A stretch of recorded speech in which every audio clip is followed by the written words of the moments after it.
1 Corinthians 11 17వ వచనం నుంచి 26వ వచనం వరకు.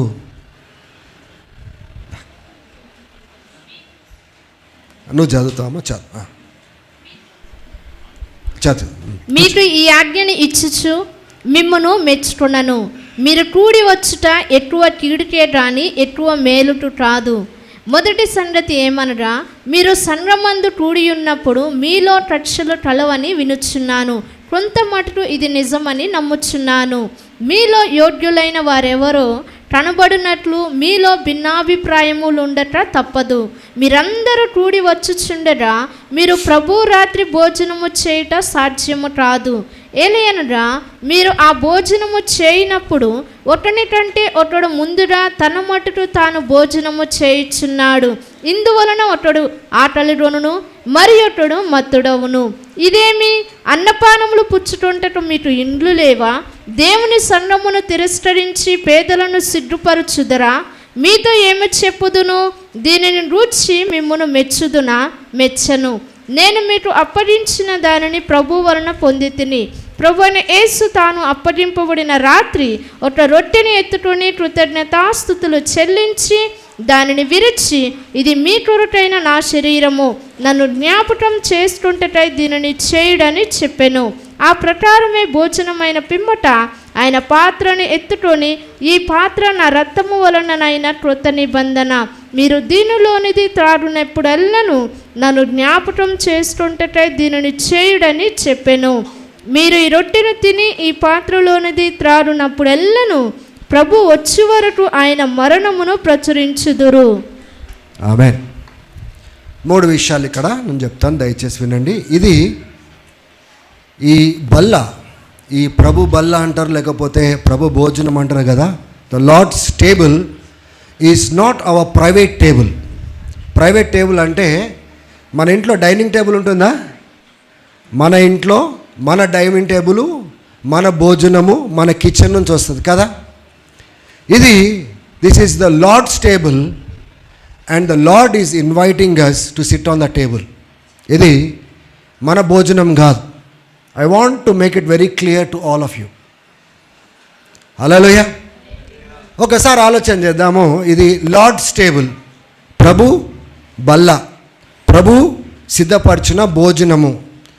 ఎవరు ఆహ్వానిస్తున్నారు దాంట్లో పాలు పొందడానికి? ఎవరు ఆహ్వానిస్తున్నారు? ఎవరు ఆహ్వానిస్తున్నారు? ఎవరిని ఆహ్వానిస్తున్నారు? ప్రభు ఆహ్వానిస్తున్నాడు. ప్రభు బిడ్డలని ఆహ్వానిస్తున్నాడు. వీళ్ళంతా ఎవరు అంటే, ఒకప్పుడు పాపంలో పడిపోయి చెడుతనంలో వ్యసనాలలో ఇరుక్కొని అటు ఇటు గమ్యం లేకుండా, గురి లేకుండా, ఉద్దేశం లేకుండా, విలువలు లేకుండా చచ్చిన వారి వలె ఉన్న వాళ్ళను బ్రతికించి ఆయన బిడ్డలుగా చేసుకొని ఆయన ఏం చేస్తూ ఉన్నాడు? ఆయన రాజ్యంలో, ఆయన కుటుంబంలో స్థానం ఇచ్చి ఏం చెప్తున్నాడు? ఆహ్వానిస్తున్నాడు. నా బల్లపైకి కూర్చోడానికి రండి అంటున్నాడు. This is very very important. This is not our private table. English ట్రాన్స్లేషన్లో ఏమంటుందంటే, మీకు తినడానికి మీ ఇల్లు లేదా, మీ బల్ల లేదా, మీ గృహాలు లేవా? This is not the lord's table or lord's supper that you are eating అంటాడు పౌల్. మీరు ప్రభు బల్లలో మీరు కూర్చోండి. Why is it important for a Christian to sit on the lord's table? శిష్యులు యేసు ప్రభు చుట్టూ ఇట్లా కూర్చున్నప్పుడు అన్న రొట్టె విరిచినారు, తెలుసు కదా. హల్లెలూయా.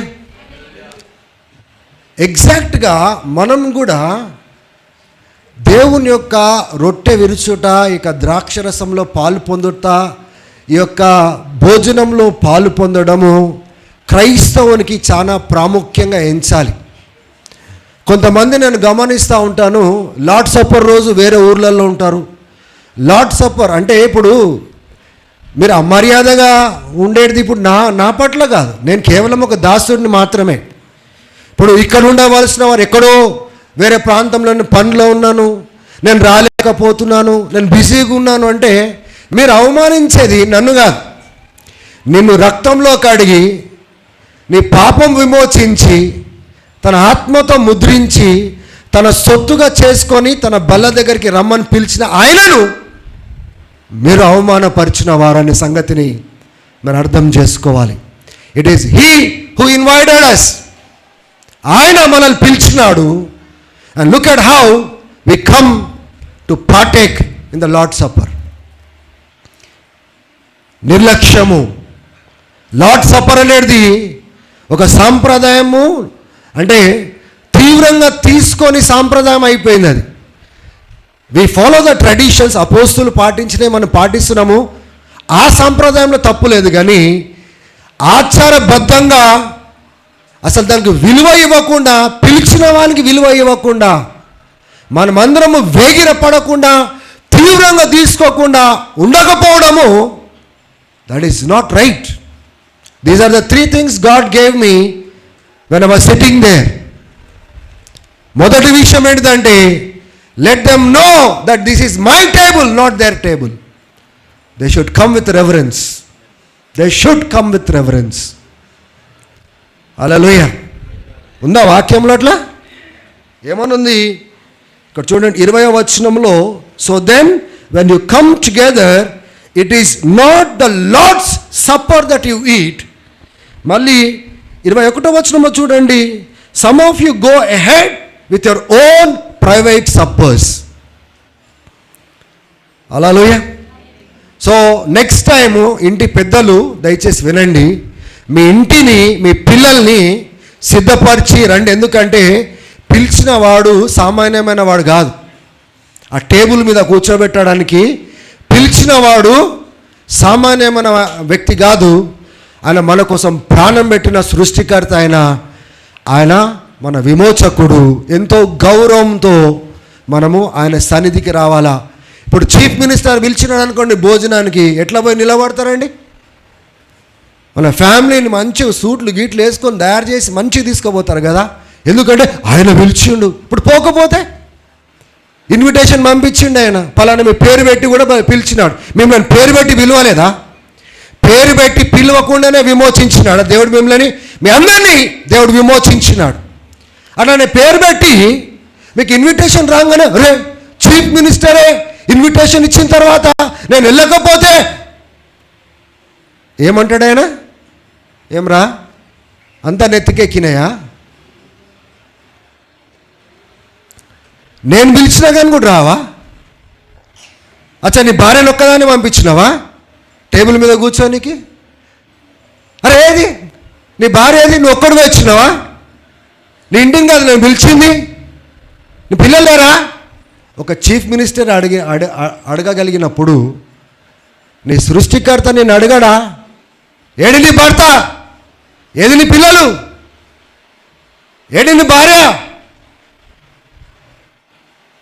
ఊర్లలో కూర్చుంటారు వెళ్ళి. దేవుని బిడ్డలారా, ఎక్కడ పోయినా నెలకొకసారి మనమందరము ఆయన సన్నిధిలో ఆయన సమూహంలో నిలబడాల. మనం వచ్చి ఆ రొట్టెలో పాలు, ఎందుకంటే పిలిచిన వాడు ఆయన కాబట్టి. హల్లెలూయా. పాస్టర్ కాదు. దేవునికి స్తోత్రం చెప్పండి ఒకసారి. హల్లెలూయా. అర్థమవుతుందా మీకు? We are negligent before him, we are disrespecting him. ఆయనని అవమానపరుస్తున్నాము, అగౌరవపరుస్తున్నాము, వేరే చోట్లలో ఉండి ఇక్కడికి రాకుండా. రెండో మాట, it is a command. Lord supper అనేది ఆయన ఇచ్చిన ఆజ్ఞ. డూ దిస్, ఇది చెయ్యండి, ఇన్ రిమెంబరెన్స్ ఆఫ్ మీ, నన్ను జ్ఞాపకం చేసుకుంటా చేయండి. ఈ రొట్టె విరిచినాడు, నన్ను జ్ఞాపకం చేసుకుంటా చేయండి అన్నాడు. ద్రాక్ష రసం తీసుకున్నాడు, నన్ను జ్ఞాపకం చేయడు అన్నాడు. నేను వచ్చే వరకు నా మరణమును ప్రచురించుడి అని ఆజ్ఞాపించినాడు. దాన్ని ఏమంటారు అంటే ఆజ్ఞ అతిక్రమం ఏమంటారు? గట్టి చెప్పాలా? సౌండ్ రావట్లేదు నాకు. ఇటువంటి పాపం చేసిన వాళ్ళు ఒకసారి చేతులు ఎత్తండి. దేవుని దగ్గర క్షమాపణ అడగలేం మనము. కొన్నిసార్లు లార్డ్ సప్పర్ మనం పాల్పొందలేదు.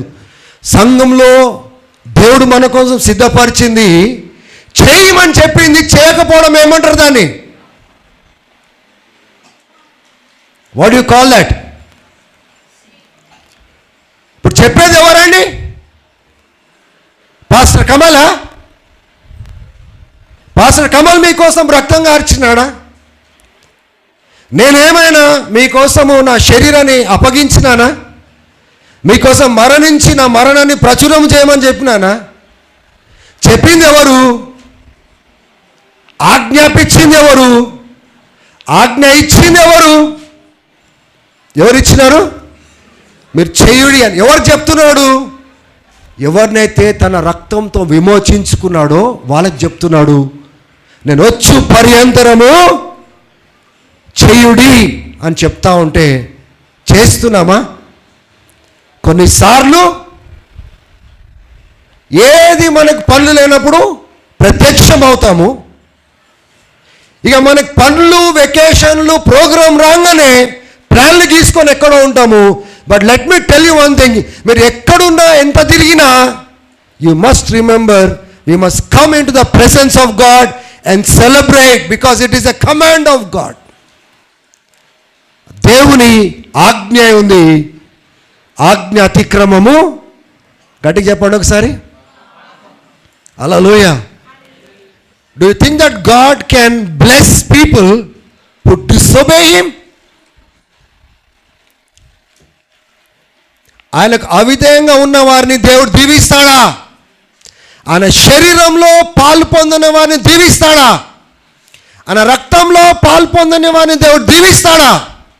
ఆయన మరణంలో అంటే ప్రచురం చేయకుండా ఎదురు చూడని వారిని దేవుడు దీవిస్తాడా? అంటే మనం ఎలా పడితే అలా బ్రతికి we want God to bless us. Let me tell you, church, my God will not bless like that.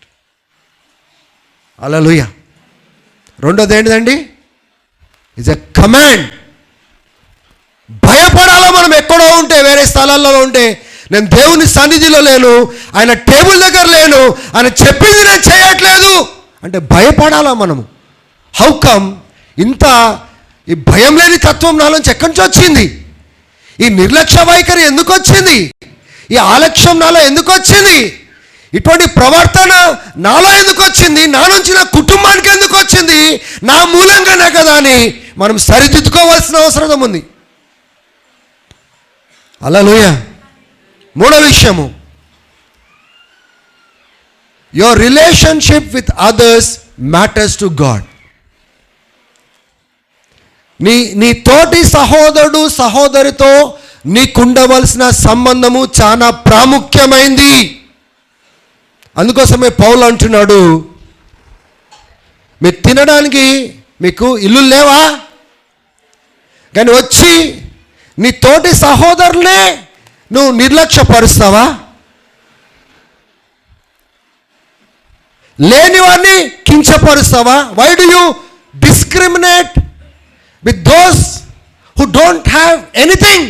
అంటే కొరింథీ సంఘంలో వేరే విశ్వాసులకు గౌరవం ఇవ్వకుండా ముందే వచ్చి ఎగబడి తిని బేవని మత్తులై ఉన్నందుకు పౌలు ఏమన్నాడు తెలుసా? మీకు తినుటకు ఇల్లు. Why you don't give respect to other believers? వాళ్ళకి డబ్బులు లేదనే కదా, ఆస్తులు లేదనే కదా, లేటుగా వచ్చినందుకే కదా వాళ్ళకి మిగిలచుకు మీరు ఆగకుండా తినేస్తున్నారు. కిందంతా మీరు చదవండి, మీకు అర్థమవుతుంది.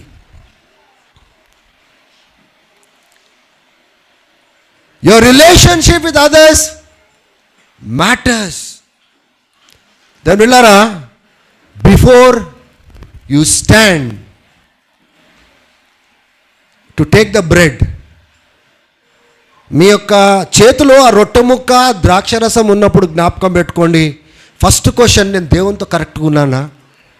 రెండోది, నా తోటి సహోదరుని కించపరచకుండా, చెడ్డగా చూడకుండా, తగ్గించుకోకుండా, సరైన ప్రవర్తన లేకుండా నేను సరిగా ఉన్నానా పరీక్షించిన తర్వాత మీ చేతిలో తీసుకోండి. మీరు ఈ దినాలలో చూస్తున్నాను, గంటలు గంటలు వాక్యాలు పెట్టుకుంటారు, వింటూ ఉంటారు, మెసేజ్ల మీద మెసేజ్లు. చూస్తే ప్రవర్తన చిన్న ఇచ్చే మర్యాద కూడా ఇవ్వరు, తోటి సహోదరులకు మర్యాద కూడా ఇవ్వరు. ఈగో, ప్రైడ్, అహము, అహంకారము కలిసి రొట్టె విరివనికి నిలబడతారు. దేనికోసం అండి అది? నీ దేవునితో చక్కగా ఉండాలా? నీ తోటి వాళ్ళతో చక్కగా ఉండగానే రొట్టె పట్టుకో, లేకపోతే దానికి విలువ లేదు. అందుకోసమే మీకు చాలామంది రోగుస్తులుగా ఉన్నారు, అనేకులు నిద్రిస్తున్నారు అని పౌలు హెచ్చరిస్తున్నాడు. దేవుని బిడ్డలారా, your relationship with the other Christian matters.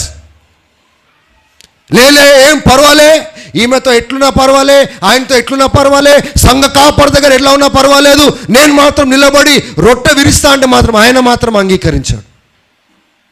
ఇక్కడ అంగీకరించట్లేదు. You must be right with God and right with the people who are sitting besides. ఎవరినైనా తప్పుగా చూసినామా, ఎవరితోనైనా సరిగలేమా, ఎవరితోనైనా సమాధానంగా లేమా? దెన్ బిడ్లారా, now is the time that we have to set our hearts right before we stand and sit on the table. First నిలబడిన తర్వాతనే టేబుల్ మీద కూర్చునేది. హల్లెలూయా. 3 విషయాలు నేను చెప్పాను. ఏంటిదండి? అది ఆయన టేబుల్, ఆయన పిలుస్తున్నాడు. మీరు రాలేదనుకోండి, ఒక రోజు మీకు అర్థమవుతుంది. హల్లెలూయా. ఇప్పుడు బయట ప్రపంచానికి ఆయన ఎవరో తెలిపేది ఎలా చెప్పండి? మన మూలంగానే. మనమే ఈ రకమైన స్థితిలో ఉంటే ఏం చెప్తాడండి? హల్లెలూయా. సరిదున్నారారు, ఏమంటారు, బ్యాక్ పెయిన్ ఉన్నారారు, అలసట అనిపించి రారు. ఎవరైనా పిలిస్తే రాకుండా అడ్డుపోతారు. అంటే యేసయ్యకు మనం ఇచ్చే గౌరవము ఎటువంటిదో ఒకసారి ఆలోచన చేయండి. మీ అందరినీ ఈ ఉదయకాల సమయంలో హెచ్చరిస్తున్నాను, నేను వాక్యం బట్టి హెచ్చరిస్తున్నాను. నేను don't disrespect Jesus. Let us honor him. ఆయన మనము కీర్తిస్తాము, ఆయన గణపరుస్తాము, ఆయన హెచ్చిస్తాము, ఆయన పైకి లేపుదాం. కానీ మనల్ని బట్టి ఆయన తలదించుకునేటట్టుగా చేయకండి దయచేసి. పెరగెత్తుకుంటూ రావాలి, సిద్ధపరిచి రావాలి. నేను రానడు. ఆయన పిలిచిన తర్వాత ఆయనను నిన్ను పక్కన ఎట్లా పెడతా? ఈయన నేను గౌరవించాలి, ఆయన సన్నిధిలో నేను ఉండాలి. అక్కడిక్కడ ఉంటే ఆయన గణపరచబడడు. These are the 3 things God gave. ఇది ఆయన టేబుల్, ఆయన పిలుస్తున్నాడు. రెండోది ఆయన ఆజ్ఞ. ఆజ్ఞ అతిక్రమమే పాపము. ఆజ్ఞను నెరవేర్చేవారిగా మనం ఉండాలి. మూడోది, నువ్వు ఎవరినైతే కించపరుస్తున్నావో వారు ఆయన బిడ్డలు. మర్యాదగా ఉండు, వాళ్ళతోటి తగ్గించుకో. చిన్న చూపు చూడకు. డబ్బు లేదని చిన్న చూపు చూడకు. ఆస్తిపాస్తులు లేవని చిన్న చూపు చూడకు. చదువుకోలేదని చిన్న చూపు చూడకు. తెల్లగలేదని చిన్న చూపు చూడకు. బట్టలు చక్కగా వేసుకోలేదని చిన్న చూపు చూడకు. They are the children of most high God. చేతులెత్తి వందనాలు చెప్పండి. ఇది భయంకరమైన చెడుతనము. A sin of discrimination in the church today. They don't treat others the way God treats them. దేవుడు ఆ బిడ్డలను ఎలా అయితే ట్రీట్ చేస్తున్నాడో ఇతరులను ట్రీట్ చేయరు వాళ్ళు. చేతులెత్తి, I want you all to be in prayer right now.